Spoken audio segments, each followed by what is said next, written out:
Halo, ketemu lagi. Kali ini kita akan membahas materi berkenaan dengan kompetensi dasar mengidentifikasi unsur pembangun karya sastra dalam teks cerita pendek.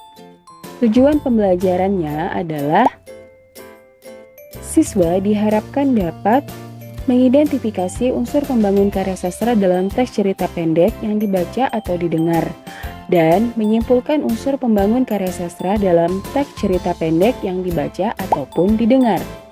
Seperti biasa, kita harus memahami terlebih dahulu pengertian dari teks cerita pendek.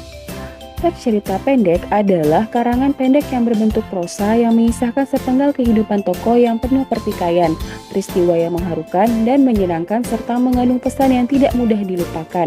Sedangkan pengertian cerpen menurut ahli Jakob Sumarjo, cerita pendek adalah cerita atau narasi yang bersifat fiksi dan hanya dapat membentuk satu efek bagi pembaca. Nah, untuk mengetahui perbedaan teks cerita pendek dengan teks jenis lainnya, kita harus mengetahui ciri-ciri teks cerita pendek tersebut. Antara lain, panjang karangan lebih kurang 3-10 halaman atau kurang dari 10.000 kata. Ceritanya singkat, pendek, padat, dan berarti lebih pendek daripada novel.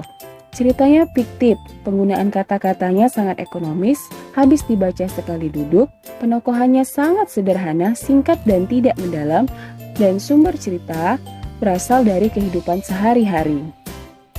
Nah, hal yang paling penting perlu kita ketahui yakni unsur karya sastra dalam teks cerita pendek yang terdiri dari unsur intrinsik dan unsur ekstrinsik. Unsur intrinsik adalah suatu unsur yang menyusun suatu karya sastra dari dalam yang mewujudkan struktur sebuah karya sastra.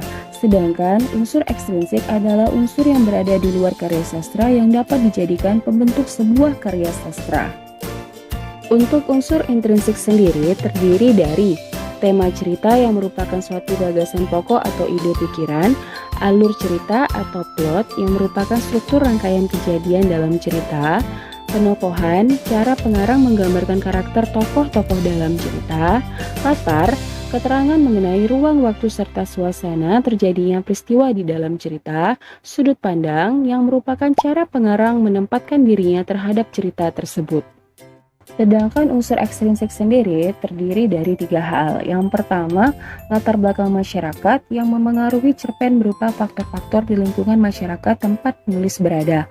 Yang kedua, biografi pengarang atau latar belakang penulis, yakni faktor-faktor yang terdapat dari dalam diri pengarang itu sendiri yang memotivasi atau memengaruhi penulis. Yang ketiga, nilai-nilai yang terkandung dalam cerpen, misalnya nilai moral, nilai budaya, nilai agama, dan nilai sosial.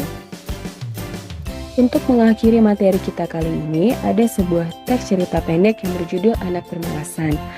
Silakan dibaca, pahami isinya, dan tentukan tema serta amanat yang terdapat dalam teks cerita pendek tersebut. Jika video ini terlalu cepat, silakan tekan tombol pause ya, agar kamu dapat membaca dengan saksama.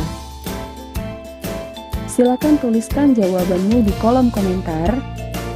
Jangan lupa like video ini dan terima kasih.